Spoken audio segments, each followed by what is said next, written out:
Assalamualaikum warahmatullahi wabarakatuh. Alhamdulillah nahmaduhu wa nasta'inuhu wa nastaghfiruhu wa nu'minu bihi wa natawakkalu alayhi wa na'udzu billahi min shururi anfusina wa min sayyiati a'malina. Man yahdihillahu fala mudilla lahu ومن يضلل فلا هادي له ونشهد أن لا إله إلا الله وحده لا شريك له ونشهد أن سيدنا ونبينا ومولانا محمدا عبده ورسوله أرسله بالحق بشيرا ونذيرا وداعيا إلى الله بإذنه وسراجا منيرا صلى الله على سيدنا محمد وآله الأبرار وأصحابه الأخيار وأزواجه الطيبات الطاهرات. أوصيكم عباد الله وإياي أولا بتقوى الله. أما بعد فأعوذ بالله من الشيطان الرجيم. بسم الله الرحمن الرحيم. وجعلناهم أئمة يهدون بأمرنا لما صبروا. وقال نبي الله سيد البشر محمد رسول الله صلى الله عليه وسلم عن الله عز وجل فإن الله يقول أنا عند ظن عبدي فليظن بي ما شاء. صدق نبي الله صلى الله عليه وسلم. எல்லாம் வல்ல அல்லாஹ்வின் அன்பும் மேலான கருணையும் நமக்கெல்லாம் வந்து சேரட்டுமாக. நமது உயிரினும் மேலான கண்மணி நபிகள் நாயகம் ஸல்லல்லாஹு அலைஹி வஸல்லம் அவர்களின் அன்பையும் ஷஃபாஅத்தையும் பெறுவதற்கு அல்லாஹ் நம் எல்லோருக்கும் தௌஃபீக் செய்வானாக. வல்ல ரஹ்மான் நமக்கும் நம்முடைய பெற்றோர் மனைவி மக்கள் குடும்பத்தார் யாவருக்கும் உயிர் உள்ள வரையிலும் உடல் சுகத்தை நசீபாக்கி தருவானாக. மருத்துவமனை கஷ்டம் அதன் சிரமம் செலவுகளிலிருந்து நிரந்தரமான பாதுகாப்பை அல்லாஹ் நம் எல்லோருக்கும் கொடுத்தருள் புரிவானாக.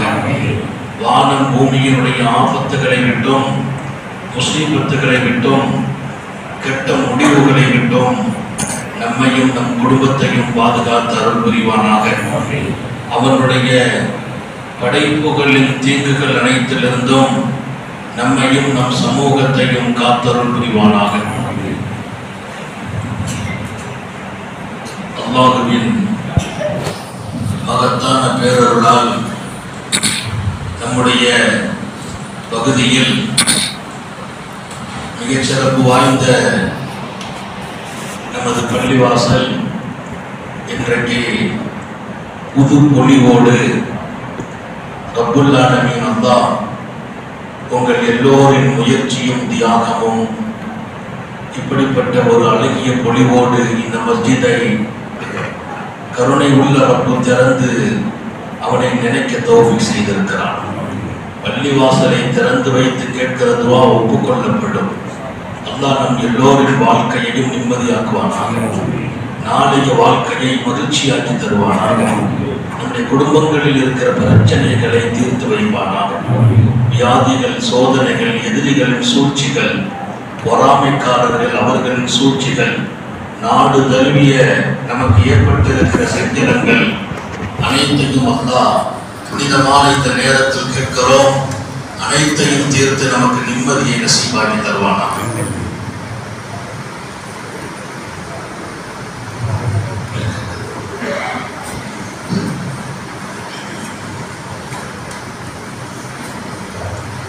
சங்கமிக்கவர்களே, நபிகள் நாயகம் ஸல்லல்லாஹு அலைஹி வஸல்லம் ஒரு மிகப்பெரிய மனித சாம்ராஜ்யத்தை உருவாக்குகிறார்கள். மிகப்பெரிய திட்டத்தோடு உருவாக்குகிறார்கள். பெருமானார் ஸல்லல்லாஹு அலைஹி வஸல்லம் உருவாக்கிய இந்த மனித சாம்ராஜ்யமும் திட்டமும் மிக அழகிய கட்டமைப்போடு உருவாக்கினார்கள். ஒருவர் இன்னொருவரோடு அருமையான தொடர்பை உண்டாக்கினார்கள். ஒருவருக்கும் மற்றவருக்கும் இடையே தொடர்பை, ஒரு சீரிய சிந்தனையை, ஒருவருக்கு துன்பம் என்றால் இன்னொருவர் தோல் கொடுக்கும் அமைப்பில் பெருமானார் ஏற்படுத்திய அந்த கட்டமைப்பு இருந்தது. ரசூல் ஸல்லல்லாஹு அலைஹி வஸல்லம் மனித உலகத்தை அழகுபடுத்துவதற்கு அவர்கள் ஏற்படுத்திய கட்டமைப்புகளும் திட்டங்களும் அனைத்தும் உருவாக்கிய இடம் மஸ்ஜிதுன் நபவி ஸல்லல்லாஹு அலைஹி வஸல்லம். பள்ளிவாசலை வைத்து உருவாக்கினார்கள். மிகப்பெரிய திட்டங்களை ஏற்படுத்திய இடம் பள்ளிவாசல். பள்ளிவாசலை ஒரு பல்கலைக்கழகமாக வைத்திருந்தார்கள் கண்மணி முஹம்மது ரசூலுல்லாஹ் ஸல்லல்லாஹு அலைஹி வஸல்லம்.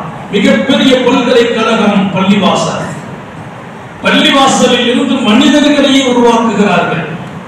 இன்றைக்கும் நமது வாழ்க்கையை அழகுபடுத்துகிற, நமது வாழ்க்கையில் எங்கேயும் நாம் உடைந்து போய்விடாத இடத்தை நம்மை நிறுத்தி வைத்து அழகு பார்த்தார்கள். சங்கை மிக்கவர்களின் கவனத்திற்கு நான் சொல்வேன், ஒரு மகத்தான நேரம், எல்லோருடைய கவனமும் இங்கே இருக்கணும். அல்லாஹ் இங்கே கொடுக்கிற ஒவ்வொரு வினாடியையும் நாம் பாக்கியமாக்கிக் கொள்ள. ஒரு காரியம் இங்கே நடக்கும் என்றால் நீண்ட நெடும் தூரம் பயணம். கிட்டத்தட்ட நான் ராத்திரி பயணத்தை துவக்கிய போது மாலை 5:30 மணிக்கு துவக்கினேன். பாதி தொலைவில் வந்து ஓய்வெடுத்து மீண்டும் காலையில் 8 மணிக்கு துவக்கி இங்கே 11:30 வந்து சேர்ந்திருக்கிறேன். நீண்ட பயணம், நோக்கம் ஒன்றுமில்லை. 1 மணி நேரம் இங்கே ஜும்மா, அதன் உரைகள், கொத்துபாக்கள். இதற்குள்ளால் அல்லாஹ் இவ்வளவு பெரிய ஏற்பாடுகள், நீண்ட நெடும் காலம் உங்களின் முயற்சிகள், தியாகங்கள். இப்படி ஒரு விழா நடப்பதற்கு பல பகுதிகளில் இருந்து நமது ஊர் மக்கள் வருகை தந்திருக்கிறீர்கள், பொருளாதாரத்தை தந்திருக்கிறீர்கள், தியாகத்தை தந்திருக்கிறீர்கள். நமது இமாம் உட்பட பள்ளிவாசல் நிர்வாகிகள் தங்களது முழு பலத்தை சமூக ஆதரவோடு செய்திருக்கிறீர்கள். இதற்கு பின்னால் இங்கே சொல்லப்படும் இந்த செய்தி தான் இத்தனைக்கும் சக்தியை தரும் செய்தி. அல்லாஹ் நம்மை நசீபாக்கி வைப்பாராக. ஒரு பெரிய மனித உலகத்தை பெருமானார் உருவாக்குகிறார்கள். பெருமானார் ஸல்லல்லாஹு அலைஹி வஸல்லம் தங்களது இந்த முயற்சிக்கு எடுத்த இடம் பள்ளிவாசல். ஒரு பெரிய அமைப்பெல்லாம் உண்டாக்கல, ஒரு பெரிய மண்டபங்களை எடுக்கவில்லை, மஸ்ஜிதை வைத்து மனிதர்களை வார்த்தெடுக்கிறார்கள். ஒரு மனிதனையும் இன்னொரு மனிதனையும் தொடர்புடையவனாக ஆக்கினார்கள். ஒவ்வொரு மனிதர்களையும் தோளோடு தோள் நிற்க வைத்தார்கள். ஒருவருக்கு பிரச்சனை என்றால் அந்த பிரச்சனை மற்றவர்களால் தீர்க்கப்பட வேண்டும் என்று ஆசைப்பட்டார்கள். என் துன்பத்தை துடைப்பதற்கு யாரும் இல்லை என்ற எண்ணம் ஒரு தனி மனிதனுக்கு வரக்கூடாது என்றார்கள். அல்லாஹ் அந்த எண்ணத்தை பாதுகாப்பானாக. எனக்கு துன்பம் என்றால் எனக்கு யார் இருக்கிறார்கள் என்ற எண்ணம் வரக்கூடாது என்றார்கள். ஒரு தனி மனிதனுக்கு துன்பம் என்றால் இந்த சமூகம் தோள் கொடுக்க வேண்டும் என்றார்கள் ஸல்லல்லாஹு அலைஹி வஸல்லம். தனி மனிதனின் வாழ்வில் கிடைக்கும் சந்தோஷம் அவனுக்கு கிடைத்த சந்தோஷம் அல்ல, அந்த சந்தோஷத்தில் நீங்கள் பங்கெடுங்கள் என்றார்கள் உத்தம நபிகள் ஸல்லல்லாஹு அலைஹி வஸல்லம். நம்ம பக்கத்து வீட்டுக்காரருக்கு நல்லது நடந்தால் நீ சென்று வாழ்த்து சொல்வாயாக. உன் அண்டை வீட்டாருக்கு நலவு நடந்தால் நீ சென்று வாழ்த்து சொல். நல்லா இருக்கு, உங்களுக்கு நல்லது நடந்ததா கேள்விப்பட்டேன், உங்க பிள்ளைக்கு குழந்தை பிறந்திருக்கு, நல்லா இருக்கட்டும், வாழ்த்து சொல்லுங்கள். உங்களை சுற்றி இருப்பவர்களுக்கும் நண்பர்களுக்கும் அண்டை வீட்டார்களுக்கும் துன்பம் நடந்தால் நீங்கள் சென்று ஆறுதல் சொல்லுங்கள். நபிகள் நாயகம் ஒரு அழகிய மனித கட்டமைப்பு. மஸ்ஜிதிலே வைத்து பெருமானார் வார்த்தெடுத்த இந்த சமூகம் அந்த அமைப்பை பாதுகாத்து வந்த காலம் வரையிலும் இந்த சமுதாயத்தை யாரும் நெருங்க முடியவில்லை, யாரும் தொட முடியவில்லை, யாரும் குறை சொல்ல முடிவதில்லை. இந்த சமூகத்துக்கு ஒரு அந்தஸ்து இருந்தது, கண்ணியம் இருந்தது, மரியாதை இருந்தது. ஏன்? அவர்களில் ஒருவருக்கு துன்பம் என்றால் எல்லோரும் அந்த துன்பத்தில் பங்கெடுப்பார்கள். ஒரு மிகப்பெரிய இஸ்லாமிய படை போர்க்களத்திற்கு செல்கிறார்கள். அந்த நேரம் ஆற்றை கடந்து போகிறார். ஆற்றை கடந்து போன போது ஒருவர் தன் கையிலே கொண்டு போன கோப்பை கீழே விழுந்தது, ஆற்றுக்குள்ளே விழுந்தது. எதிரிகள் ஆற்றின் அந்த பக்கம் நிற்கிறார்கள், எதிரிகள் ஆற்றின் அந்த பக்கம். இங்கே இவர்கள் கடக்க முடியாது என்ற தைரியம் அவர்களுக்கு இருந்தது. படை தளபதி சொன்னார், இறங்குங்கள் விசுமி சொல்லி என்றார். நீச்சல் தெரியுமா இல்லையாலாம் கேட்கல. நீச்சல் தெரியுமா கேட்கல. நீச்சல் தெரியாத எப்படி நடக்கணும் சொல்லல. பிஸ்மில்லா ஆத்துல இறங்கினார். பெருமானார் கொடுத்த நம்பிக்கை. இறங்கினார்கள். எல்லோரும் ஆற்றில் நீஞ்சுகிறார்கள். அந்த கரையில் எதிரிகள். போற வழியில் ஒருவர் கையிலே கொண்டு போன கோப்பை கீழே விழுந்தார். அவர் சத்தமிட்டார், என் கோப்பை என் கோப்பை என்றார். முங்கினார். அடுத்த நிமிடம் எல்லோரும் சொன்னார்களாம், என் கோப்பை என்ற சத்தம் விண்ணை துளைத்தது. அங்கே சுற்றி நின்ற எதிரிகள் வியந்து போகிறார்கள். ஒருவர் கோப்பை என்றார், என் கோப்பை என்றார். விழுந்து விட்ட போது அவர் முங்கினார், தேடினார். சுற்றி போன அத்தனை தோழர்களும் என் கோப்பை என்று சத்தமிட்டு எல்லோரும் முங்கினார்கள், எல்லோரும் தேடினார்கள். இதை பார்த்த எதிரிகள் ஆட்டம் கண்டார்கள், நடுங்கி போனார்கள், பேசிக்கொண்டார்கள். யாரோ ஒருவருக்கு கோப்பை விழுந்திருக்கிறது. அவர் கோப்பை விழுந்த போது என் கோப்பை என்றார். அந்த வார்த்தையை கேட்ட அத்தனை பேர்களும் என் கோப்பை என்கிறார்கள். அவருக்கு விழுந்தது அவர் கோப்பையாக இவர்கள் பார்க்கவில்லை, அவரவர் தனக்குள்ள கோப்பையாக பார்க்கிறார்கள். அவர் முங்கிய போது அவர்தான் முங்க வேண்டும் என்று நினைக்கவில்லை. அவர் முங்கி தேடினார், நானும் தேட வேண்டும் என்று எல்லோரும் முங்கினார்கள். இப்படிப்பட்ட இந்த சமூகத்தை நம்மால் வீழ்த்த முடியாது என்று ஓடி போனார்கள். இந்த சமூகத்தை நாம் சந்திக்க முடியாது.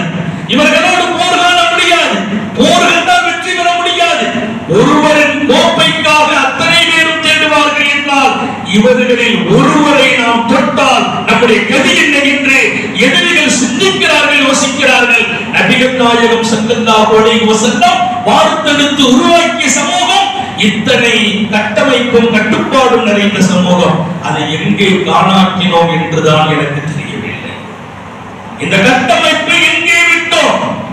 அடுத்த வீட்டுக்காரனுக்கு துன்பம் என்றால் சந்தோஷப்படும் இடத்திற்கு இன்றைக்கு வந்து விட்டார்களே பல பேர். ஏன் என்று எனக்கு புரியவில்லை. என் நண்பன் சோகத்தில் இருக்கிறான் என்றால் துயருக்கு நீ சென்று நில் என்கிறார்கள் என் பெருமானார். அவன் துயரை துடைத்து விடு என்கிறார்கள். அவன் சோகப்படும் போது அவனுக்கு தேவைதான் என்று பேசும் நண்பர்கள் உருவானார்களே எப்போது என்று கேட்கிறேன். உடன் பிறந்த சகோதரனுக்கு கஷ்டம் என்றால் துணை நிற்பதற்கு ஆள் இல்லை, அவனுக்கெல்லாம் தேவை என்று பேசுகிற உடன் பிறந்த அண்ணன் தம்பியை உருவாக்கி விட்டார்கள். நீங்கள் நன்கு புரிய வேண்டும். மஸ்ஜித் நபவியில் பெருமானார் உருவாக்கிய சமூகம் ஒரு கட்டுப்பாடு மிக்க சமூகம். ஒருவர் மற்றவருக்காக தோடு கொடுக்க சொன்ன சமூகம், துணை நிற்க சொன்ன சமூகம், இன்பத்தில் பங்கெடுக்க சொன்ன சமூகம், துன்பத்தை துடைக்க சொன்ன சமூகம். யாருக்கும் யாராலும் எந்த தீங்கு வரக்கூடாது என்று பெருமானார் போதிக்கிறார்கள். அவர் காயப்படும் வார்த்தை ஒரு நாவில் வெளியேற வேண்டாம் என்றார்கள். ஒரு சகோதரனை காயப்படுத்துற மாதிரி ஒரு வார்த்தை கூட சொல்லிவிட வேண்டாம் என்கிறார்கள் நபிகள் நாயகம். என் நாவுகள் பேசிய வார்த்தைகள் எத்தனை இதயங்களை ரணமாக்கிவிட்டன, எத்தனை இதயங்களை புண்ணாக்கியது, எத்தனை பேர்களின் வார்த்தைகள் பெற்ற தாயை சஞ்சலப்படுத்தி இருக்கிறது, தந்தையை நிம்மதி இழக்க செய்தது. எத்தனை பேர்களின் வார்த்தை மனைவிக்கு மிகப்பெரிய டார்ச்சரை தந்திருக்கிறது, பிள்ளைகளின் சஞ்சலங்களை உருவாக்கி இருக்கிறது. நீங்கள் யோசிக்க வேண்டும். ஒரு பெரிய பள்ளிவாசலை இன்றைக்கு புதுமையாக்கி இருக்கிறோம். இங்கே நான் பாடம் பெற வேண்டும், என் தலைமுறையை பாதுகாக்க வேண்டும். நான் உருவாக்கும் அடுத்த தலைமுறை நபிகள் நாயகம் ஸல்லல்லாஹு அலைஹி வஸல்லம் எப்படி உருவாக்கினார்களோ அதுதான் நமக்கு ரோல் மாடல். அந்த மாடலை நாம் எடுத்தால் இன்றைக்கும் சொல்கிறேன், நமக்கு தலைகுனி ஒரு நாளைக்கும் வராது, நாளையும் நாம் தலைகுனிய மாட்டோம். இந்த சமூகத்தை யாரும் சீண்ட முடியாது. நமக்கிடையே இணக்கங்கள் பாதுகாக்கப்படாமல் போயிருப்பது வருத்தத்துக்குரிய. ஒருவர் துன்பத்தில் இன்னொரு மகிழ்ச்சி வரும் இடம் ரொம்ப பெரிய ஆபத்துக்குரிய. ரசூல் ஸல்லல்லாஹு அலைஹி வஸல்லம் இதற்காக போட்ட அஸ்திவாரம் ரெண்டு. என் வாழ்க்கையில் நான் உயர்வதற்கும் மற்றவர்களின் சந்தோஷத்தை கொடுப்பதற்கும் ரெண்டு அடிப்படை, ரெண்டு தான் விஷயம். ஒன்று நான் உயரணும், இன்னொன்று மற்றவங்களை சந்தோஷப்படுத்தார். அல்லாஹ் எல்லாருக்கும் தௌஃபீக் செய்வானா. நான் உயரணும், என் வாழ்க்கையில நான் மேல போயிட்டே இருக்கணும். மேல போற போது கீழே விழுந்துடக்கூடாது. உயரணும், நம்ம யாரும் எட்டி பிடிக்க முடியாத உயரத்துக்கு போகணும். போற போது கீழே விழக்கூடாது. பெருமானார் சொன்னார்கள், உன்னை சுற்றி இருப்பவர்களை சந்தோஷப்படுத்திக் கொண்டிருப்பாயாக, நீ உயர்ந்து கொண்டிருப்பாய், கீழே விழமாட்டாய். அல்லாஹ் தௌஃபீக் செய்வானாக. வியாபாரத்தில் கீழே விழமாட்டேன், பொருளாதாரத்திலே விழமாட்டேன், மகிழ்ச்சியிலே விழமாட்டேன். எனக்கு உயர்வு கிடைக்கிற போதெல்லாம், பதவிகள் கிடைக்கிற போதெல்லாம் அடுத்த கட்டம் இழிவுகள் வராது. நான் காப்பாற்ற வேண்டிய ஒன்று, உன்னை சுற்றி இருக்கும் மக்களை மகிழ்ச்சிப்படுத்துவாயாக. நமக்கு உயர்வு வந்த அடுத்தவங்களை மதிக்கிறதே இல்லை, அப்புறம் எங்களை மகிழ்ச்சிப்படுத்த? உயர்வு வரும்போது மற்றவர்களை மதிக்கும் மனோபாவத்தை காலாக்கி இருக்கிறோமே, எங்கே மகிழ்ச்சிப்படுத்துவது? நம்முடைய உயர்வின் போது அடுத்தவர் மகிழ்ச்சி பெற வேண்டும். நமக்கு என்ன கிஃப்ட்? நீ மேல போயிட்டே இருப்பேன் நாங்க ஸல்லல்லாஹு அலைஹி வஸல்லம். அல்லாஹ் தௌஃபீக் செய்வானாக. உயர்ந்துகிட்டே இருக்கணும். உயரத்தை எவ்வளவு உயரணும்? யாரும் தொட முடியாத உயரத்துக்கு போகணும். அன்பால் உயரணும், குணத்தால் உயரணும், வாழ்வால் உயரணும். அதற்கெல்லாம் அடிப்படை, நான் உயர்கிற போது மற்றவர்களை மகிழ்விக்க வேண்டும், சந்தோஷப்படுத்த வேண்டும். இன்னொரு விஷயம் அடுத்த கட்டமாக சொல்வேன். சங்கை மிக்கவர்களே, கவனம் இருக்கட்டும், ஈர்ப்பும் இருக்கட்டும். சொல்லிடுறோம், இரண்டாவது கூப்பிட்டு போக வேண்டியதில்லை. இதுல வீண்களையும் ஏற்படாது. இரண்டாவது கூப்பிடும் போது சொல்லி, ஏற்கனவே எனக்கு ஒருத்தங்க கூப்பிட்டாங்க, நான் ஓகே பண்ணிட்டேன்னா இரண்டாவது தயார் பண்ண மாட்டார். நிறைய தயாராகி வீணாகாது. அடுத்து கேட்டது, ரெண்டு பேர் ஒன்னாவது கூப்பிட்டார். சர்க்காரை ஆதம் சொன்ன பதில்தான் உலகத்தையும் இயக்க வைத்தது. ரெண்டு பேர் ஒரே மாதிரி வந்தாங்க, ஒரே டயத்துல. அதுல நாளைக்கு எங்க வீட்டுல சாப்பிடணும், இவரும் சொல்றாரு எங்க வீட்டுல சாப்பிட. பெருமானார் சொன்னாங்க, ஒருவருக்கு பதில் சொல்லுங்கள். யார் அந்த ஒருவர்? அவர் வசதி பார்த்து பதில் சொல்றதா, குணத்தை பார்த்து பதில் சொல்றதா, நட்பை பார்த்து சொல்றதா? இல்ல, ரெண்டு பேரும் உங்க வீட்டுக்கு பக்கத்துல யார் இருக்கிறார்கள் அவருக்கு பதில் சொல்லுங்க. ஒருத்தர் பள்ளிவாசல் இந்த தெருவுல இருந்து கூப்பிட்டா, இன்னொருத்தர் 1/2 கிலோமீட்டர்ல இருந்து வந்திருக்கிறார், இந்த தெருவுல கூப்பிட்டா அவர் வீட்டுக்கு போனாங்க. விவகாரமே இல்லை. நீங்க நபியை எடுக்கிற போதெல்லாம், நபியின் சுன்னத்தை பின்பற்றுகிற போதெல்லாம், நபி பெருமானார் கற்றுக் கொடுத்த வாழ்க்கையை எடுத்து நுகருகிற போதெல்லாம் மக்களுக்கு இடையே பிரச்சனை இல்லை. அல்லாஹ் நமக்கு தௌஃபீக் செய்வானா? ஆமீன் சொல்லுங்க. கபூலாயிட்ட பாக்கியமான மனிதர்கள் நாம. அல்லாஹ் எப்ப கபூல் ஆக்குவான்னு தெரியாது, யாருடைய ஆமீனை கபூல் ஆக்குவான்னு தெரியாது. இங்கே நிறைய மக்கள் இருக்கிறீங்க, அல்லாஹ் உங்க எல்லாரையும் கபூலாக்கி வைப்பானா? உயர்ந்த மனிதர்களாக நாங்கள் மறப்பதே இல்லை. பள்ளியுடைய இமாம் மட்டும் பையத்தானவங்க பணியோடு இங்க நிறைய பிள்ளைங்க பையத்தான் இருக்கிறாங்க. பையத்துன்னா கட்டுப்படுதல். அவங்களை எப்படி வளர்க்கிறோமோ, வார்த்தெடுக்கிறோமோ, எப்படி அல்லாஹ்வோடு ரசூலோடு தொடர்பு படுத்துறோமோ அத்தனைக்கும் தங்களை ஆக்கிக் கொள்ளும் இடம். அப்படி ஒரு நல்ல மக்கள் இங்கே வாழ்கிறீர்கள். நபிகள் நாயகம் ஸல்லல்லாஹு அலைஹி வஸல்லம் காலம் தொட்டு வாழ்ந்தவர்களிலே அபூ உஸ்மான் ஹியரி அவர் ஒருத்தர் வந்து சாப்பிட கூப்பிட்டார். நாளை மதியம் அவங்க பெரிய மகானும் கூட, அல்லாஹ்வுடைய நேசர், நம்ம ஊர்ல சாப்பிடணும்னா அபூ உஸ்மான் ஹியரி சம்மதிச்சுட்டாங்க. என்ன விருந்து கூப்பிட்டா ஓகே பண்ணணும், நம்ம எவ்வளவு பெரிய ஆளா இல்லை, யார் கூப்பிட்டாலும் சம்மதிக்கணும். ஓகே, மறுநாள் கரெக்டா மதியம் புறப்பட்டு வீட்டுக்கு வர்றாங்க. அவர் வாசல்ல நிற்கிறார், வரவேற்பவர். அபூ உஸ்மான் ஹியரி வாங்குங்கிறார். வாசல்ல ஏறார். உள்ள போனோன்னு சொன்னா, பாப்பா மன்னிச்சுக்கங்க, என் மனைவிக்கு சோகம் இல்லாம ஆயிட்டு, விருந்து தயார் பண்ண முடியல, அதனால உங்களை கூப்பிட்டு நான் விருந்து கொடுக்க முடியாத நிலை, என்னை விட்டுங்க, மன்னிச்சுக்கங்க அப்படின்னு மன்னிப்பு கேட்டார். அதெல்லாம் ஒன்றும் இல்லைப்பா, உன் மனைவி எல்லாம் சுகமாக துவா செய்து போயிட்டான். அன்றைக்கு மக்ரிபிலே மீண்டும் வீடு வருகிறார். அபூ உஸ்மான் ஹியரி வீட்டுக்கு வந்தார். பாப்பா, இன்னைக்கு சூழ்நிலை நல்லா இருக்கு, நாளை மதியம் நீங்க சாப்பிட வரணும். இன்னைக்கு மதியம் வீட்டு வரைக்கும் வந்தீங்கன்னு சொல்லிட்டாரு, நாளை மதியம் சாப்பிட வரணும்னு. சரிப்பா, அல்ஹம்துலில்லாஹ். அடுத்த நாள் மதியம் தொகரை முடித்து விட்டு அல்லாம அபூ உஸ்மான் ஹியரி அந்த வீட்டுக்கு வருகிறார்கள். வாசலிலே நிற்கிறார், வரவேற்கிறார். உள்ள போன உடனே சொன்னார், இன்னும் குடும்ப நிலை சரியா இல்லை பாப்பா, இன்னைக்கும் மன்னிச்சுக்கங்க. அன்னைக்கும் சாப்பாடு கொடுக்கல. ஒரு வீட்டுல விருந்துன்னா முதல் விஷயம் என்னன்னா, நாங்க வீட்டுல சொல்லிடுவோம், இன்னைக்கு மதியம் வெளியில விருந்து. வீட்டுல நமக்கு உடம்பு போட மாட்டாங்க, நமக்கு சாப்பாடு இருக்காது. அதுதான் நிலைமை. இங்க போய் பார்த்து அங்க இல்லைங்க ஒண்ணு, வீட்டுக்கு வந்தோம்னா வீட்டுல ஒண்ணு இருக்காது. கண்ணியமா தண்ணியை குடிச்சு படுத்துக்க வேண்டியதுதான். இல்லைன்னா வீட்டுல ஒரே விருந்துன்னு போனீங்களே என்ன ஆச்சுன்னு கேட்பாங்க. அவர் போனா அன்னைக்கு இல்லைன்ற, சரி சாப்பாடு இல்ல, மனைவிக்கு சோறு இல்லைன்னா முந்தைய சொல்லிடணும். வீட்டு வரைக்கும் வர வச்சு சொன்னது ஒரு நாகரிகம் இல்லை. 2வது நாளும் அழைக்கிறார், 2ஆம் நாளும் வருகிறார். வீட்டில் ஏறிய போது சொன்னார், இன்னும் வீட்டுல சூழ்நிலை சரியில்லை, அப்பா மன்னிச்சுக்க. சரிப்பா, அதை பத்தி ஒரு இல்லைன்னு கேட்டான். மூணாவது நாள் மகரிபுல வர்றாரு வீட்டுக்கு. பார்த்தாங்க, என்னடா இன்னைக்கு கூட வரணும்னு தெரியுது. 2 நாளா பசியோடு இருக்கிற, வீட்லயும் சோறு இல்ல, விருந்தும் இல்ல. மூணாவது நாள் மகரிபுல, நாளைக்கு நம்ம வீட்டுல இருந்து நீங்கள் பானம் பெறுங்கள் என்கிறேன். இந்த மண்ணுலகத்தில் மாணவியால் உருவாக்கப்பட்ட மாமனிதர்கள், அதன் பாரம்பரியம், அடுத்தடுத்த தலைமுறைகள் எத்தனை பண்போடு இந்த மனித உலகத்தில் வாழ்ந்திருக்கிறார்கள்.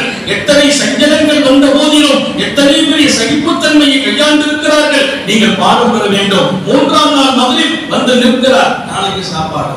ஒரு வார்த்தை நம்மள அதான் சொல்லுவோம், பிரச்சனைனா முந்தியே சொல்லிடு, வீட்டுக்கு கொண்டு வந்து இந்த மாதிரி காரியம் செய்யாது அப்படியாச்சும் சொல்லுவோம். ஒன்றும் சொல்லுங்க, ஓகேன்னா.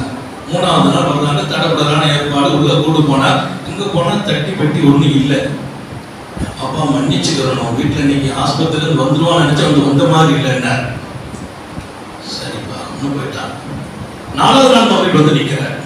4 மதியம் கட்டாயம் வரணும். நம்மள மாதிரி ஆள் இருந்தா கையில என்ன கிடைச்சிச்சோ அதை வச்சு அடிக்க விட மாட்டோம். 4ஆவது நாள் மகரிப் வந்தாங்க. வீட்டுக்கு வந்து அற்புதமான சாப்பாடு, உயர்ந்த உணவுகள், வகை வகையாக உட்கார்ந்தாங்க, சாப்பிட்டாங்க.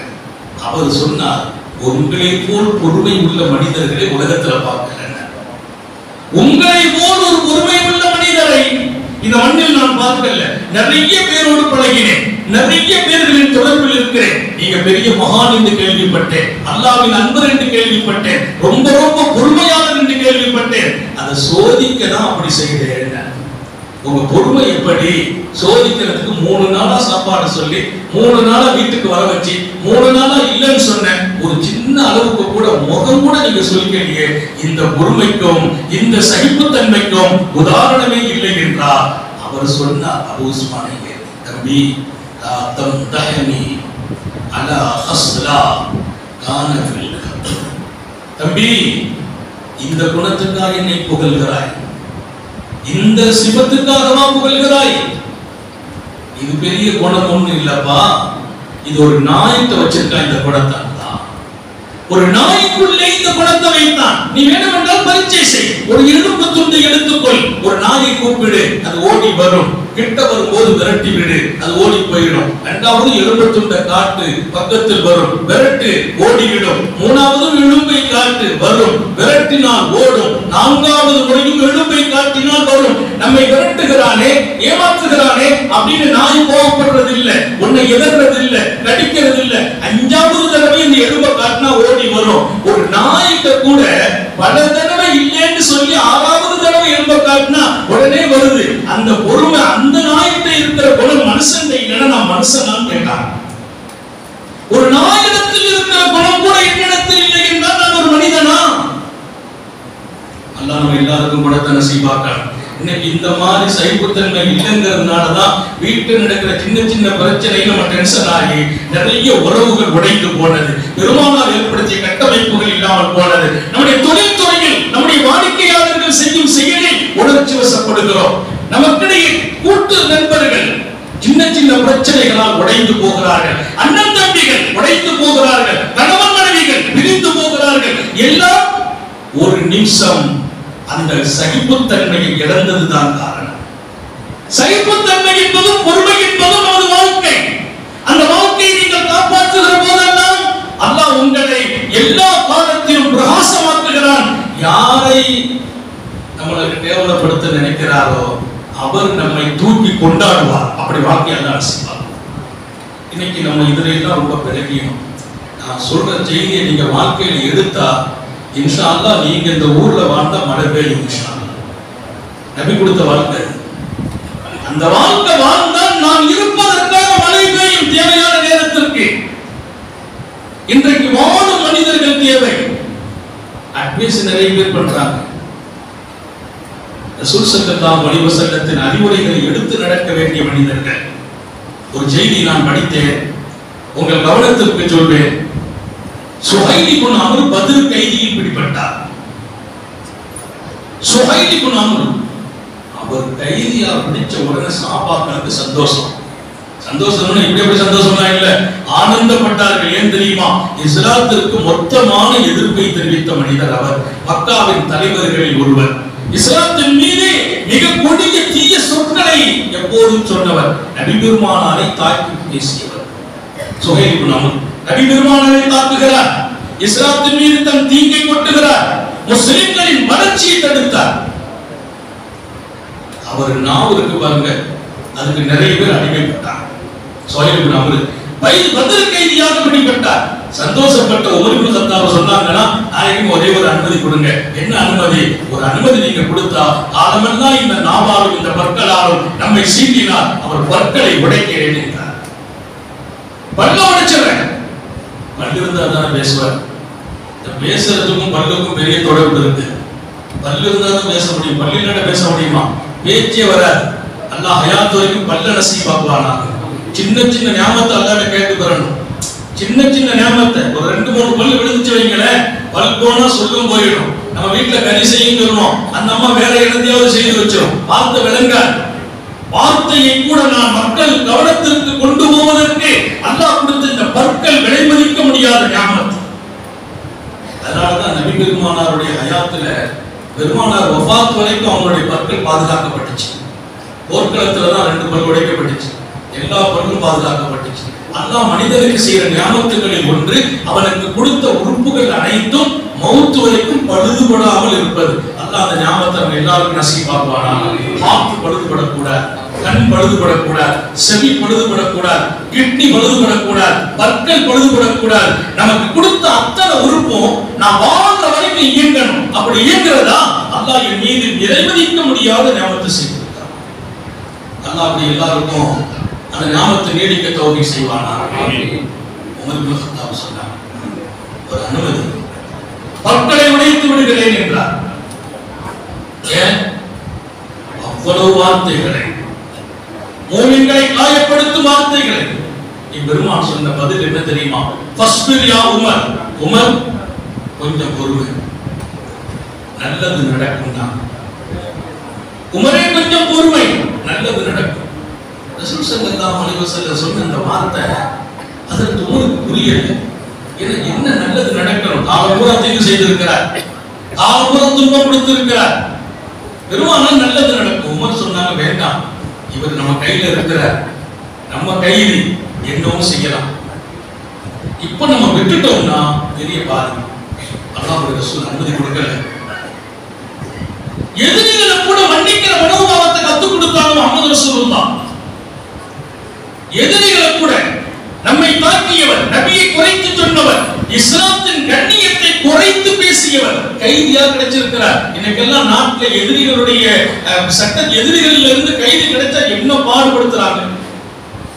ஒரு நாட்டுக்கு இன்னொரு நாட்டுக்கு போர் நடக்கிற போது அந்த நாட்டினுடைய கைதி இங்கே அகப்பட்டால் அவனுக்கு எத்தனை டார்ச்சர்கள், கரண்ட் ஷாக், அவ்வளவு கொடுமை.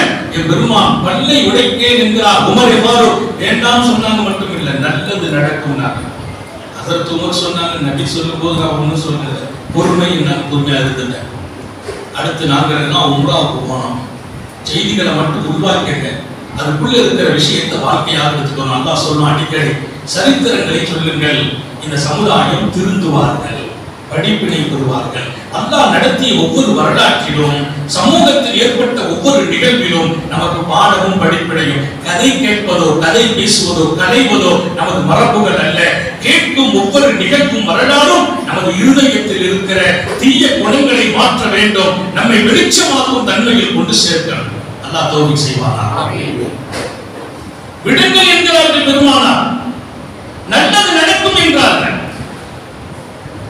ஹிஜ்ரி 6ல பெருமானார் உம்ராவுக்கு போறாங்க. மீண்டும் உம்ரா. காபத்துல்லாஹ்வை பிரிஞ்சு 6 வருஷம் ஆச்சு. சொந்த மண்ணு.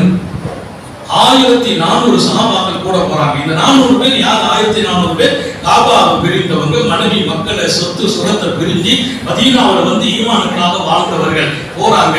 சந்தோஷமா தவாப் செய்ய போறோம், காபா பார்க்க போறோம். ஆனா போன இவர்களை வழிமறித்து நிறுத்தப்படுறாங்க. காபத்துல்லாஹ்வை பார்ப்பதற்கு கூட அனுமதி கொடுக்கல. காபாவை பார்க்க அனுமதி இல்லை, உள்ளே நுழைவதற்கு அனுமதி இல்லை. இத்தனைக்கும் சஹாபிகளும் நபியும் இஹ்ராம் ட்ரெஸ்ல போயிருக்காங்க. எல்லாம் இஹ்ராமோடு மகிழ்ச்சியா போயிருக்கா, அனுமதிக்கல. யார் இந்த வேலையை செய்யறான்னு பார்த்தா அந்த சுஹைல் இப்னு அம்ர்.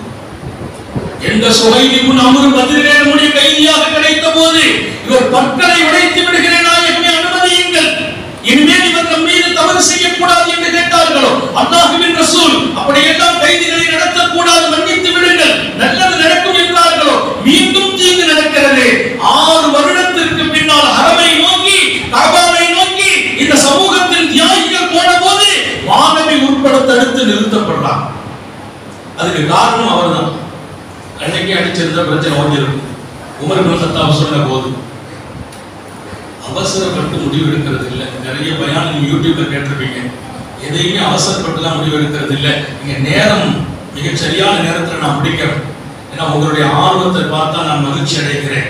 பொதுவாக ஜும்மாவில் நிறைய பேர் பயான் கேட்கும்போது தூங்குறது தான் பழக்கம். ஆனால் நிறைய பேர் கண்ணு முடிச்சுட்டு தான் இருக்கு. சில பேர் வீட்டில் சொல்லிக்கிட்டே வருது, 1/2 மணி நேரம் பள்ளிவாசல் போய் தூக்கிட்டு வர்றாங்க. அது என்னமோ தெரியல. தொழுகும் போது சுபுகளே நிறைய பேர் சுஜூதுல எழுந்திருச்ச பின்னால பார்த்தா உள்ளே சுஜூதுல இருப்பாங்க. ஏதோ பக்தியில இருக்கல, இது உறக்கத்தில் இருக்கிறது. இதெல்லாம் நிறைய பிழைக்கணும். அல்லாஹ்வோடு நமது அன்பும் இஷ்கும் மிகைத்தால் அற்புதமான நிகழ்வில் தூக்கம் வராது. அல்லாஹ் நம்மை எல்லாரையும் பாதுகாப்பானாக. சங்கமிக்கவர்களே, நிறுத்துகிறார் எல்லோரையும் உம்ரா செய்ய விடாமல். அப்பதான் உதைபியா உடன்படிக்கை எழுதப்படுது. அந்த உடன்படிக்கையில கூட இந்த வருஷம் நீங்க செய்யக்கூடாது எழுதப்படாது. ஊருக்கு போயிடணும், காபாவுக்குள்ளே வரக்கூடாது, அடுத்த வருஷம் அனுமதிக்கிறோம். அப்ப எப்படி 3 நாள் அனுமதி, அடுத்த வருஷம் இப்ப நீங்க ஊருக்கு போகணும். அந்த உடன்படிக்கை துவக்கிறாங்க பெருமானார். துவக்கும் போது அவங்க 2-3 வார்த்தை, அது நேரம் இல்லை. முதல்ல பெருமானார் சொல்லுவாங்க, மின் முஹம்மதின் ரசூலில்லாஹ், அல்லாஹ்வின் தூதர் முஹம்மது அவர்கள் எழுதும் ஒப்பந்தம். இந்த ஒப்பந்தத்தை எழுதும் பொறுப்பில் இருக்கிறார் அந்த சுஹைல் இப்னு அம்ர். எந்த சுஹைல் இப்னு அம்ரின் பல்லை உடைக்க வேண்டும் என்று உமர் சொன்னார்களோ, நம்முடைய கைதியாக அகப்பட்டு துடித்துக் கொண்டிருந்தாரோ அதே சுஹைலை நாம் விடுதலை செய்தோம், மன்னித்தோம், விட்டோம். இன்னும் அவர் திருந்தவில்லை. உடன்படிக்கை எழுதும் முன்னவராக அவர் இருக்கிறார். அவர் சொன்னார் நபியை பார்த்து, முஹம்மது ரசூலுல்லாஹ்ங்கறத நாங்க ஏத்துக்க மாட்டோம். நீங்க அல்லாஹ்வுடைய ரசூல் சொல்லி நாங்க ஏத்துக்கிட்டா எதுக்கு விவகாரம், எதுக்கு பிரச்சனை? அப்படி எல்லாம் உடன்படிக்கையில் எழுத முடியாது. எப்படி எழுதணும்? முஹம்மது பின் அப்துல்லா, அப்துல்லா பெற்றெடுத்த மகன் முஹம்மதுன்னு எழுதணும். உங்க வாப்பா பேரை தான் போடணும். அல்லாஹ்வோட உங்களை சேர்க்க கூடாது. அல்லாஹ்வின் தூதர் என்று போடக்கூடாது. அப்துல்லாவின் குமாரன் என்று போடணும்னாங்க. பெருமானார் சொன்னாங்க, அப்ப மட்டும் சுஹைல் பெருமானாரோடு காலத்துல ஒத்தவர். சுஹைல் நான் அல்லாஹ்வுடைய ரசூல், உண்மையிலே தூதர், தடுக்காதீர்கள் என்றார். அவர் அப்போது பிடிவாதம் காட்டினார். அப்படி ரசூலுல்லாஹ் என்றுதான் எழுத வேண்டுமா, ஒப்பந்தம் எழுத முடியாது என்றார். ஒப்பந்தம் எழுதல பிரச்சனை ஆயிடும், இன்னும் சர்ச்சையாயிடும். நபி தோழர்கள் எல்லாம் அங்கே இருந்து மிகப்பெரிய வருத்தத்தில் சப்தமிடுகிறார்கள். யா ரசூலல்லாஹ், தங்களுடைய ரசூலுல்லாஹ் என்ற வார்த்தையை அழிக்க நாங்கள் சம்மதிக்க மாட்டோம் என்கிறார்கள். ஒரு பெரிய கொந்தளிப்பு. அவர்கள் கொந்தளித்ததை கண்டு சுஹைல் அழித்தே தீர வேண்டும் என்றார். இல்லை என்றால் உடன்படிக்கை எழுத மாட்டேன் என்கிறார். நபிகள் நாயகம் ஸல்லல்லாஹு அலைஹி வஸல்லம் பக்கத்தில் இருந்தாங்க. அலி ரலியல்லாஹு அன்ஹு, அலி அழிச்சிருங்க, தங்கம் அந்த காதுக்கு போகாம அழிச்சிருங்க, அழிச்சிருக்க, பிரச்சனை ஓயிட்டோம். நம்ம ரசூலுல்லாஹ் தான், அவர் மறுக்கிறார், அழிச்சிருங்க, ஒப்பந்தம் நடக்கணும், சமாதானம் ஏற்படணும். என்னைக்குமே பிரச்சனை வளர்த்துக்கிட்டே போகக்கூடாது, அந்த ஒரு முற்றுப்புள்ளி வைக்கணும். அழிச்சிருங்கன்னா சொன்ன அடுத்த நிமிஷம் சொன்னார் அலி. இந்த செய்தி இமாம் புகாரி தன்னுடைய புகாரி ஷரீஃப்ல, குர்ஆனுக்கு அடுத்த இடம் புகாரி ஷரீஃப், அதிலே பதிவு செய்கிறார்கள். ஹஜ்ரத் அலி அவர்கள் சொன்னார்களாம், யா ரசூலல்லாஹ், தாங்கள் என்ன கட்டளையிட்டாலும் செய்வேன், தங்களுடைய பேரை அழிக்கிற சக்தி எனக்கு இல்லைன்னா அழிக்க முடியாது. பெருமானார் கேட்டார்களாம், அரணி மக்கானா, அப்படியா, அந்த இடத்தை கண்ணில் காட்டுங்கள். எழுதுகோள் பிடித்து எழுதவில்லை, யாருக்கு முன்னாலும் மண்டியிட்டு படிக்கவில்லை. உத்தம நபிகள் கேட்கிறார்கள், அப்படியானால் அந்த ரசூலுல்லாஹ் எந்த இடத்தில் இருக்கிறது என்று எனக்கு காட்டுங்கள். ஹஜ்ரத் அலி கையை வச்சு காட்டினார், இதான் ரசூலுல்லாஹ். பெருமானார் தன்னுடைய கையிலே எழுதுகோலை வாங்கி அவர்களே அளிக்கிறார்கள் ரசூலுல்லாஹ். அல்லாஹ்வின் தூதன் என்ற வார்த்தை அன்னலால் அளிக்கிறார்கள். 1000 தடவை சொல்ல வேண்டும் அவர்கள் அல்லாஹ்வுடைய தூதன் என்று, இங்கே அளிக்க வேண்டும் என்று பிடிவாதம், அளித்து விட்டார்கள். அடிச்சாங்கிறது முக்கியம் இல்லை. பெருமான் தன் கையிலே இருந்த எழுதுகோலால் அவர்களே எழுதினார்கள், பின் முஹம்மது பின் அப்துல்லா, அப்துல்லாவின் மகன் முஹம்மது என்று நபி எழுதினார்கள். அத்தனை பேர்களும் இவைகளை உயர்த்தி பார்க்கிறார்கள். எப்படி, யாருக்கு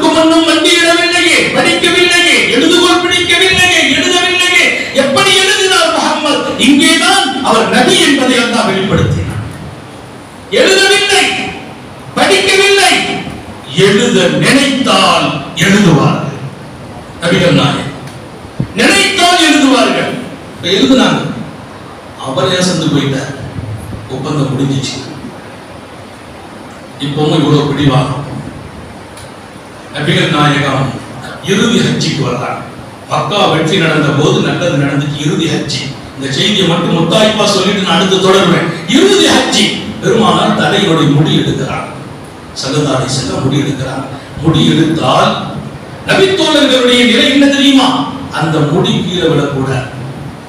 ஒவ்வொரு சாமி கையை நீட்டுறாங்க அந்த முடியை வாங்குறதுக்கு.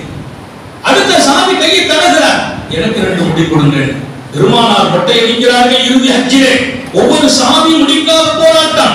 ஒரு முடிகள் விழுந்தால் அவர்கள் எடுத்துக் கொண்டார்கள், பாதுகாத்துக் கொண்டார்கள், தன்னுடைய ஆடைகளிலே பொதிந்து கொண்டார்கள். என் பெருமானின் தலையில் இருந்த அத்தனை முடியும் அன்றைக்கு எடுக்கப்பட்ட போது எல்லோரும் பாதுகாக்கிறார்கள். அந்த இடத்தில் அபூபக்கர் சித்திக் சொன்னார், நான் ஆச்சரியப்பட்டு போனேன். அஜிப்து, நான் ஆச்சரியப்பட்டேன்.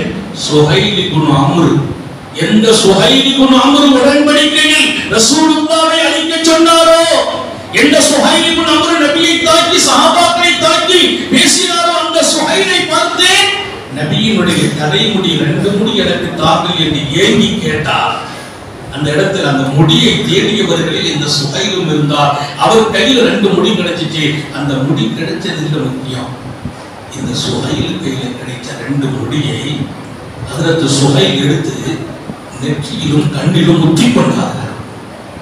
நெற்றியிலே முத்துகிறார். என் பெருமானின் முடியை எடுத்து கண்ணிலே முத்திக் கொண்டார் செய்யுதுனா சுஹைல். ஏன் தெரியுமா? அன்றைக்கு சுஹைல் எதிரி, இன்றைக்கு அவர் முஸ்லிமாகி நபியின் தோழராகி விட்டார்.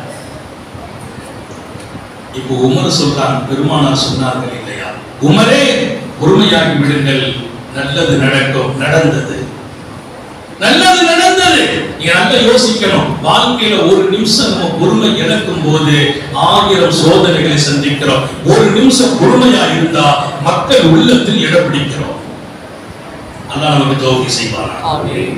எந்த சுஹைல் நபியை எதிர்த்தாரோ, எந்த சுஹைல் ரசூலை அழிக்க சொன்னாரோ, அந்த சுஹைல் இன்னைக்கு நபியின் தலைமுடி எனக்கு வேண்டும் என்று கெஞ்சுகிறார், கேட்கிறார். பெருமானார் தலைமுடி எடுத்த போது அந்த முடியை நெற்றியிலே முத்துகிறார், கன்னத்தில் முத்தினார், கண்களில் வைத்துக் கொண்டார். அவர் மௌத் வரைக்கும் பாதுகாத்தார். அவர் சொந்ததிகளுக்கு அந்த முடியை கொடுத்து, இந்த முடி கியாமத் வரைக்கும் நம்ம வீட்டில் இருக்கணும்னு சொன்னார். கொஞ்சம் தான் வேணும். சங்கை மிக்கவர்களே, அல்லாஹ்வின் தூதர் கண்மணி நாயகம் ஸல்லல்லாஹு அலைஹி வஸல்லம் சமூகம் எங்கே உடையுமோ அந்த இடத்தில் கவனம் செலுத்துகிறார்கள். பெருமானார் ஒரு விஷயத்தெல்லாம் சொல்லல, லட்ச விஷயம். எங்க நம்ம உடைகிறோம்? ஒரு சில நிமிடங்களினுடைய பொறுமை இழப்பில் உடைகிறோம். அங்கே நின்று பேசுகிறார்கள், உங்கள் பொறுமை பாதுகாக்கப்படட்டும். அல்லாஹ் குர்ஆன் ஷரீஃபிலே அழகாக சொல்வான், வயஅன்னாஹும் அய்மத்த யஹ்தூன பிஅம்ரினா லம்மா ஸபரு. அந்த சமூகத்தை மனிதர்களையே ஆளும் இடத்தில் வைத்தோம். மனிதர்களை ஆளும் இடத்தில் வைத்தோம். எதை வச்சோம்? அவங்களுக்கு பொறுமை இருந்துச்சு. பொறுமையால் மக்களை ஆள நாம் காரணமாக்கினோம். நல்ல விளங்கிக்கங்க, நம்ம வாழ்க்கையில கடைபிடிக்கக்கூடிய சகிப்புத்தன்மையும் பொறுமையும் நம்முடைய வீட்டை ஆள முடியும், நமது பிள்ளைகளை ஆள முடியும், நமது மனைவியை ஆள முடியும், நமது ஜமாத்தை ஆள முடியும், நாட்டையே ஆள முடியும். பொறுமை இருக்க. பொறுமை இழந்தோமா வீட்டுல கூட கொஞ்சம் கட்டுப்பட மாட்டார், வீட்டை கூட ஆள முடியாது. நம்முடைய ஆளுமை திறனை அல்லாஹ் பொறுமைக்குள்ளே வைத்திருக்கிறார். உங்களுக்கும் எனக்கும் வல்ல ரஹ்மான் நசீபாக்கி தருவானாக. காத்தமுன் நபியின் ஸல்லல்லாஹு அலைஹி வஸல்லம் இரண்டாவது ஏற்படுத்தின மிகப்பெரிய ஒரு விஷயம். ஒரு டைம் முடிவு செய்திருக்கோம், அந்த டயத்துல மெம்பர்ல ஏறிடுவோம்.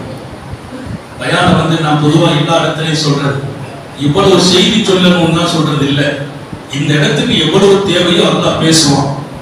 டைம் ஆயிட்டா முடிச்சுக்கிறது, டயத்தை தாண்டி பேசுறது இல்லை. இன்னும் தேவை இருக்கும் போது முடிக்கிறது, அதான் பழக்கம். அந்த டைம் எனக்கு நிர்ணயம் செய்யப்பட்டிருக்கு, அதை முடிச்சுக்குவேன். இங்கே பெருமானார் ஏற்படுத்துற இரண்டாவது அடிப்படை என்னன்னு சொன்னா, எந்த நிலையிலும் நம்பிக்கை மட்டும் குறையக்கூடாது. மக்களிடத்திலே நல்ல பேர் வாங்குவதற்கு பொறுமை இருக்கணும். மக்களுக்கு நல்ல பேர் வாங்கினா கடைசி வரைக்கும் நம்ம உயர்ந்துகிட்டே போலாம். மனைவியால் நல்ல கணவன், பிள்ளைகளால் நல்ல தந்தை, சமூகத்தால் நல்ல மனிதன், ஜமாத்து நல்ல முத்தவள்ளி, நல்ல செயலாளர், வீட்லயும் நாட்டிலையும் அவர மாதிரி ஒரு சீதவி இல்ல அப்படிங்கிற பேரை வாங்கிட்டீங்க.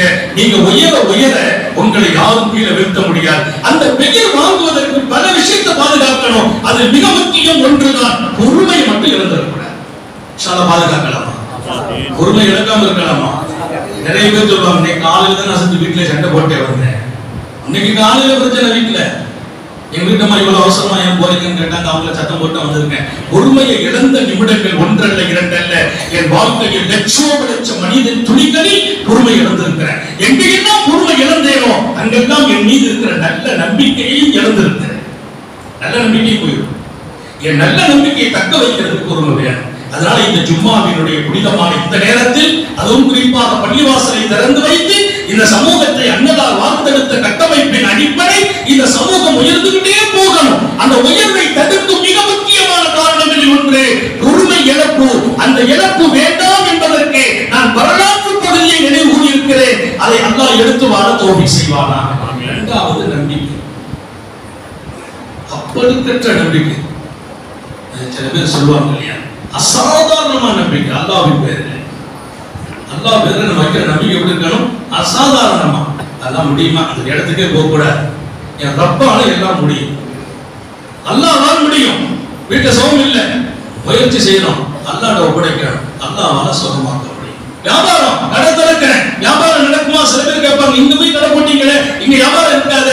அல்லாஹ்ட்ட போய் சொல்லணும், ரொம்ப வியாபாரத்தை துவக்கிட்டேன், இந்த வியாபாரம் லாபம் அடையணும், ஒன்னால முடியும். தொடர்ந்து வைத்து பாருங்கள். அவனை நம்பணும். நம்பிக்கையில சந்தேகம் வரக்கூடாது. நமக்கு எல்லாம் நம்பிக்கை இருக்கத்தான் செய்யுது, சந்தேகம் சேர்ந்து வந்தது. இன்னைக்கு ஒருத்தர் சொன்னார், அதுல வீட்டுல சோகம் இல்லை, துவா செய்யுங்க, தண்ணி ஊதி கொடுங்க. தண்ணி ஊதி கொடுத்தேன், சொன்னேன் நம்பிக்கையோடு குடிக்கணும், சந்தேகம் வரக்கூடாது. வீட்டுல கொண்டு கொடுத்தாங்க. அந்த அம்மா சொல்லிட்டான், என்னங்க 103 வருஷமா மாத்திரை போட்டுட்டு குணமாகல, ஒரு கிளாஸ் தண்ணியிலே குணமாகும் கேட்டான். 3 வருஷமா மாத்திரை போடுறேன். நான் சொன்ன 3 வருஷம் இல்ல, 100 வருஷம் நீங்க மாத்திரை போடுங்க. ஒரு நிமிஷம் இந்த தண்ணீர் குர்ஆனும் ஹதீஸும் நபி சொன்ன துஆவும் ஓதப்பட்ட தண்ணி நம்பிக்கையில குடிச்சு பாருங்க, 100 வருஷமா குணமாகாத இந்த நோய் இந்த தண்ணீர குணமாயிடும். நம்பிக்கை மகத்தானது. நம்பிக்கை என்ற விஷயத்தில் பழுது ஏற்படக்கூடாது. அல்லாஹ் கொடுப்பேன் என்று வாக்களித்தான் நிறைய இடங்களில். எப்படி இருந்தால் கொடுப்பேன் என்கிறான், அப்படி நாம் மாறணுமா இல்லையா? நான் கொடுப்பேன் என்கிறான் அல்லாஹ், என்னை நம்பு என்கிறான். குர்ஆன்ல அல்லாஹ் மட்டும்தான் இப்படி சொன்னா, ஒரு தூணி அஸ்தஜிபு லக்கும், என்ன கூப்பிடுங்க நான் பதில் சொல்றேன், என்ன கூப்பிடு பதில் சொல்றேன். இதை விட பெருமானார் சொன்னாங்க, ராத்திரியினுடைய நடுநிசை இரவில் அல்லாஹ் முதல் வானத்தில் இறங்குவான், இறங்கி சொல்வான், அல்மின் சாயில் ஃபௌதி, என்னிடத்தில் கேட்பவர்கள் இருக்கிறீர்களா? யாருக்கு என்ன வேணும்? வியாபாரம் வேணுமா, பணம் வேணுமா, காசு வேணுமா, சுகம் வேணுமா? என்கிட்ட கேட்பவர்கள் உண்டா? எப்ப கேட்பானா? நடுராத்திரி 1 மணிக்கு அல்லாஹ் வானத்தில் இருந்து கேட்கிறார். ஹதீஸ் பெருமானார் சொல்கிற செய்தி, அல்மின் சாயில், என்னிடத்தில் கேட்பவர்கள் இருக்கிறீர்களா? நான் கொடுக்கிறேன் என்றான் அல்லாஹ். அவன் கேட்கும் போது நம்ம தூங்கிட்டு இருக்கோம். அல்லாஹ் கேட்கிறான் இல்லையா, எங்களை கேட்கிறவங்க இருக்கிறீர்களா? நான் கொடுக்கிறேன். ஆனா அல்லாஹ் சொல்றது உண்மையிலே கேட்டால் கொடுப்பான். கொடுக்கும் இடத்தை விட்டு அல்லாஹ் விலக்கி வச்சு பார்க்க முடியாது. புகார் ஷரீஃப்ல துஆ, ஒரு ஹதீஸ், ஒரு பெருமானார் சொல்வாங்க, சஹாவுல் லைலி வன் நஹார். எனக்கு டைம் தெரியுது, நாட்கள் இங்கே அங்கே ஓடும்போது ஒரு பயம் வருது, ஏதாச்சும் நேரம் ஆகிட்டு. எங்களுக்கு ஒரு பழக்க சீட்டு கொடுக்க கூடாது, போதுண்டு.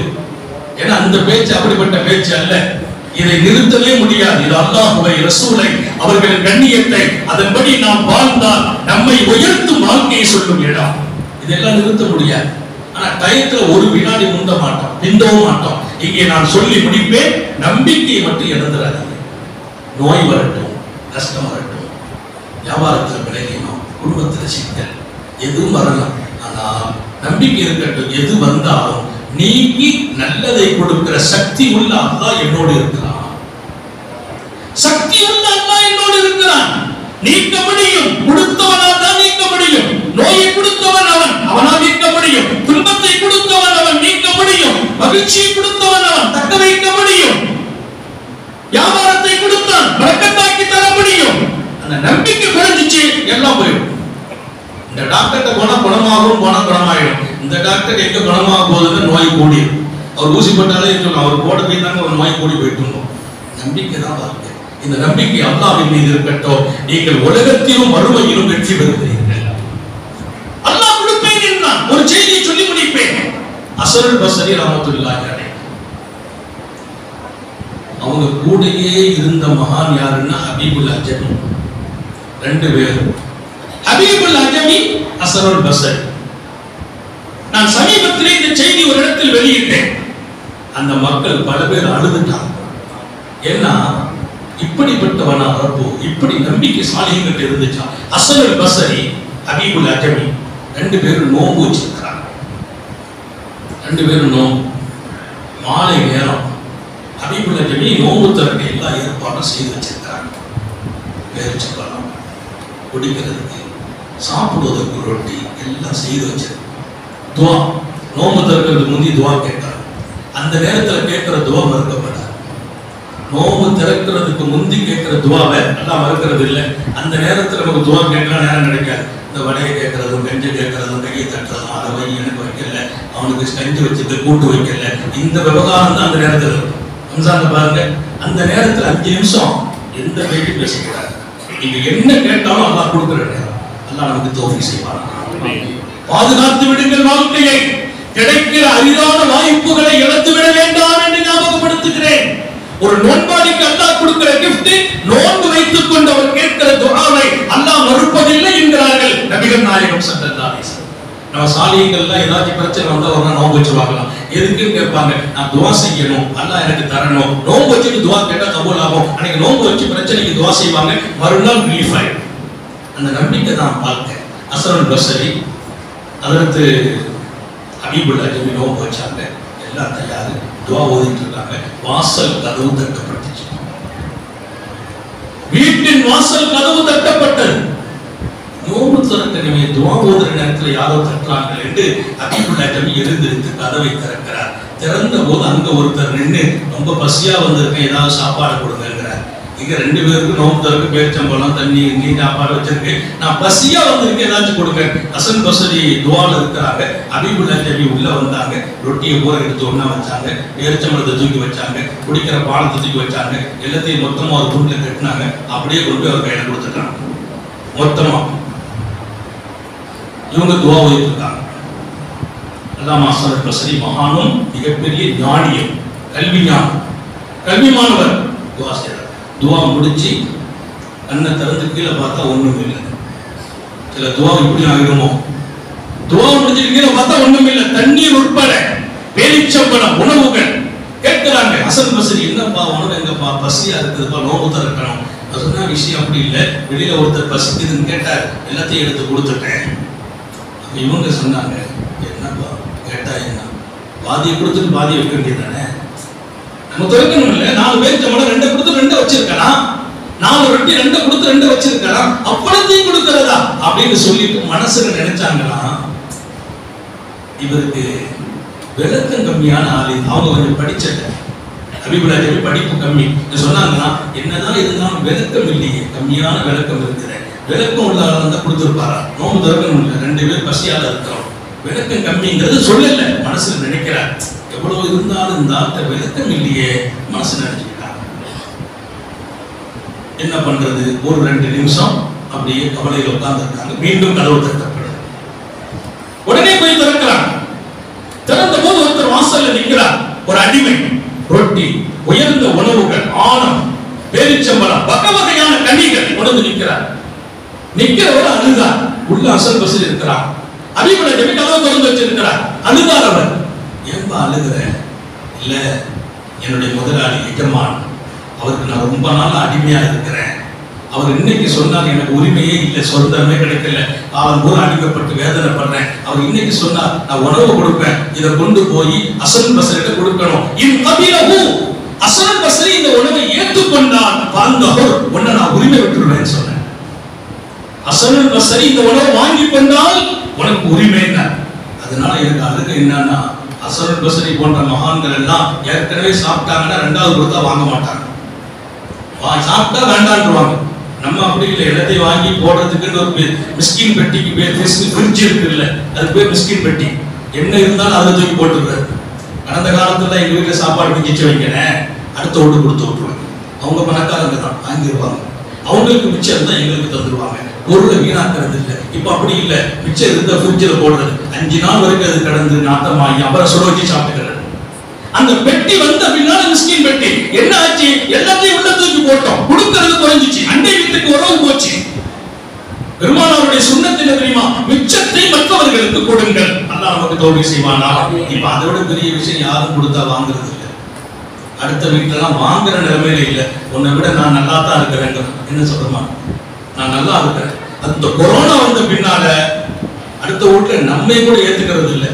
வாசல்ல போனா கூட அஸ்ஸலாமு அலைக்கும் பிறகு பாத்துக்கிறோம் அப்படின்னு அனுப்புறோம்.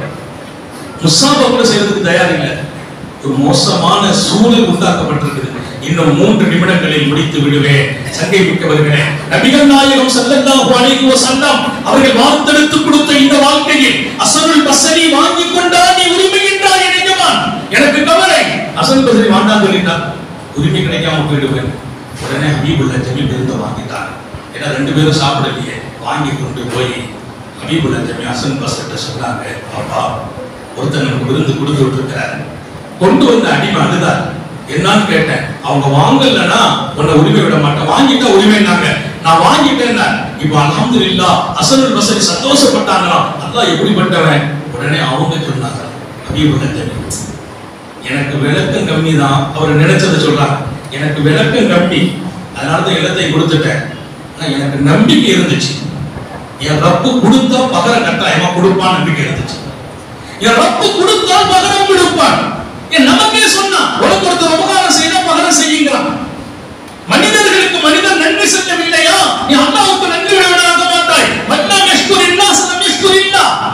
ஒருத்தருக்கு உபகாரம் செய்தா பகரம் செய். எனக்கு ஒருத்தர் துஆ செய்தார், நீ நல்லா இருக்க நான் சொல்லணும். எனக்கு ஒருத்தர் 1000 ரூபாய் கொடுத்தார், அல்லாஹ் உங்களுக்கு சிறந்த கூலி கொடுக்கட்டும், நான் பகரம் செய்யணும். நபிகள் நாயகம் சொன்னாங்க, ஹபீபுல்லாஹ் ஜமீல் எனக்கு நம்பிக்கை இருந்துச்சு. முசாஃபர் வந்து ரொட்டியை கேட்க வந்தவொன்னு கொடுத்துட்டேன். ஏன் தெரியுமா? நான் கவலைப்பட்டேன். ரொட்டி பழைய ரொட்டி, காஞ்ச ரொட்டி, சால்னா இல்லை, நோம்பு திறக்கிற வழி இல்லைன்னு வச்சுட்டு இருந்தேன். யாராவது வரட்டுமே நினைச்சேன். வந்துட்டார். வந்த உடனே சந்தோஷம். ஏன் கொடுத்தா அல்லாஹ் நல்லதுதான் கொடுப்பான். அல்லாஹ் ஒரு சுன்னத்து. நம்ம கொடுத்தது மட்டமானதா இருக்கு, அல்லாஹ் கொடுத்தது நல்லதா தான். நம்பிக்கை இருந்துச்சு, கொடுத்துட்டேன். உங்களுக்கு இல்முலாம் நிறைய தான் இருக்குது, நம்பிக்கை தான் கம்மியா இருக்குன்னா.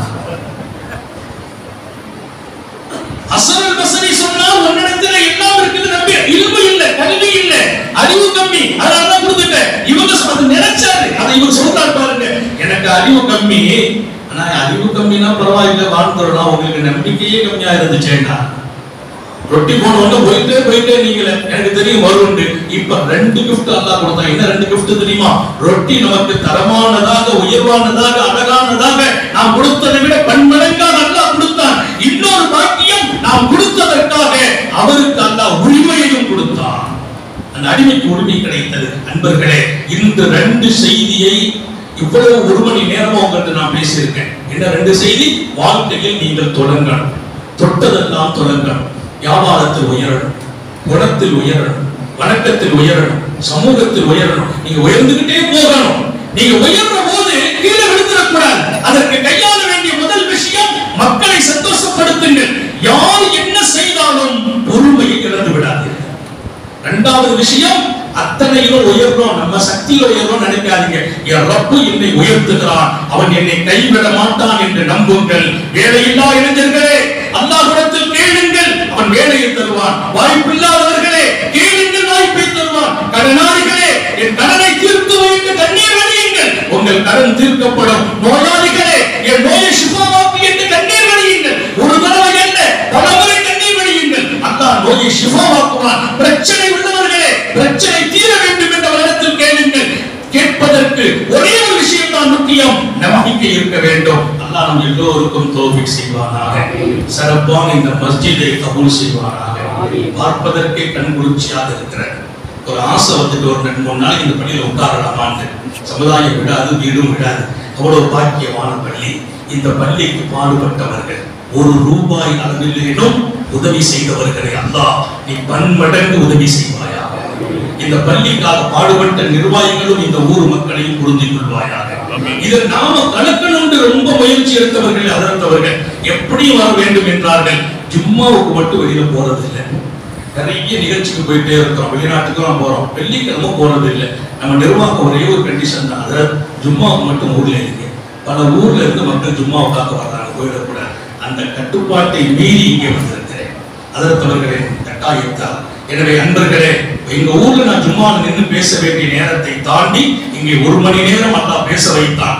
இதில் ஒரு வினாடியும் வீணாகி விடாமல் அல்லாஹ் பாதுகாப்பானா, நம்மை கண்ணியமாக்குவானா, பிரச்சனைகளை தீர்ப்பானா. இரக்கமுள்ள ரப்பே, எங்கள் நோய்களை குணமாக்குவாயாக, ஆஸ்பத்திரி வாழ்க்கையில் இருந்து பாதுகாப்பாயாக, ஆஸ்பத்திரி செலவில் இருந்து பாதுகாப்பாயாக, ஆஸ்பத்திரி சிரமங்கள் இருந்து பாதுகாப்பாயாக. நாங்கள் பெற்றெடுத்த எங்கள் பிள்ளைகளை கண்குளிர்ச்சியாக வாழ செய்வாயாக, எங்கள் பிள்ளைகளின் கல்வியில் பறக்க செய்வாயாக, ஈமானில் பறக்க செய்வாயாக, ரிசுக்கில் பறக்க செய்வாயாக. பெற்றோர்களை மதிக்கும் பிள்ளைகளாக எங்கள் பிள்ளைகளை ஆக்கி வைப்பாயாக. எங்கள் பிள்ளைகள் ஆணாகட்டும் பெண்ணாகட்டும் உரிய காலத்தில் பொருத்தமான ஜோடிகளோடு திருமணங்களை நசீபாக்குவாயாக. இதுவரையிலும் திருமணமாகாத எங்கள் ஆண் பெண் இளைஞர்களுக்கு தீனுடைய பொருத்தமான குடும்பத்தில் வாழ்க்கையை தேர்ந்தெடுத்து கொடுப்பாயாக. குடும்ப வாழ்க்கையை மகிழ்ச்சியாக்குவாயாக, மங்களமாக்குவாயாக. சொட்ட முறையிலும் இந்த அன்பை தொடரச் செய்வாயாக. எந்தெந்த வீடுகளில் பிரச்சனையோ ரப்பே தீர்த்து வைப்பாயாக. எங்கெல்லாம் கணவன் மனைவி நிம்மதி இழந்திருக்கிறார்களோ நிம்மதி நசீபாக்குவாயாக. கடனாளிகளின் கடனை போக்கிவிடு அல்லாஹ், நோயாளிகளின் நோயை சுகமாக்கி விடு அல்லாஹ். எங்கள் பிள்ளைகள் நபியின் சுன்னத்தில் நின்று வாழச் செய்வாயாக, உன் மீது நம்பிக்கையோடு வாழச் செய்வாயாக. சோதனைகளை பொறுத்து ஆளும் நசீபை வழங்குவாயாக. எங்களுடைய வாழ்க்கை நெடுகிலும் உன்னை மறக்காத வாழ்வை தருவாயாக. விடும் மூச்சும் உன் நினைவாக்குவாயாக, எழும் பேச்சும் உன் நினைவாக்குவாயாக. ஓடும் இரத்தமும் உன் அன்பில் கடந்து ஓட வைப்பாயாக. எங்கள் பகலும் உன்னை நினைக்க வேண்டும் யா அல்லாஹ், எங்கள் இரவும் உன்னை நினைக்க வேண்டும் யா அல்லாஹ். உன்னை மறந்த ஒரு வினாடி எங்கள் வாழ்க்கையில் வந்துவிடாமல் பாதுகாப்பாயாக. உன் நினைவில் நாங்கள் உறைந்திருக்கும் போது, உன் நபியின் சுன்னத்தில் வாழும் போது, அன்னலாரை கண்முன்னால் பார்த்து உன்னோடு நாங்கள் இணைந்திருக்கிற திருப்தியில் எங்கள் ரூஹு பிரியும் நேரத்தை ஆக்கி வைப்பாயாக.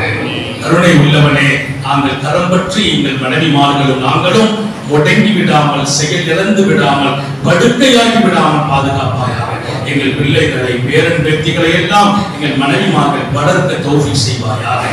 வேலையில்லா எங்கள் இளைஞர்களுக்கு வேலை வாய்ப்புகளை, வெளிநாட்டில் இருக்கும் எங்கள் பிள்ளைகளை பாதுகாப்பாயாக. கொரோனாவின் இந்த பாதிப்பு இனி ஒரு முறை நாட்டிலும் வீட்டிலும் சமூகத்திலும் நம்மிலும் வந்து விடாமல் தடுத்து நிறுத்தி விடுவாயாக.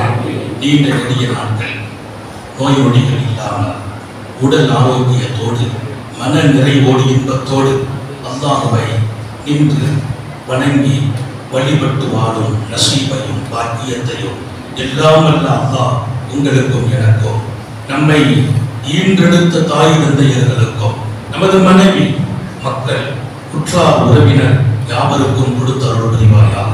நமது உயிரினும் மேலான கண்மணி காத்தமுன் நபியின் சர்க்காரை ஆலம் ஸல்லல்லாஹு அலைஹி வஸல்லம் அவர்களை கனவிலும் நனவிலும் கண்டுகளிக்கும் பெரும் பாக்கியத்தை அல்லாஹ் நம் எல்லோருக்கும் கொடுத்த அருள் புரிவானாக. இந்த நல்ல துஆக்களோடு உங்கள் எல்லோருடைய துஆ, குறிப்பாக உலமா பெருமக்களின் நல்ல துஆவை ஆதரவு வைத்து என் வார்த்தைகளை தரப்பட்ட நேரத்தில் ஒரு நிமிடம் முந்தாமலும் பிந்தாமலும் நிறைவுபடுத்துகிறேன். ஆஹிரு தஅவானா அனில் ஹம்துலில்லாஹி ரப்பில் ஆலமீன். அஸ்ஸலாமு அலைக்கும் வரஹ்மத்துல்லாஹி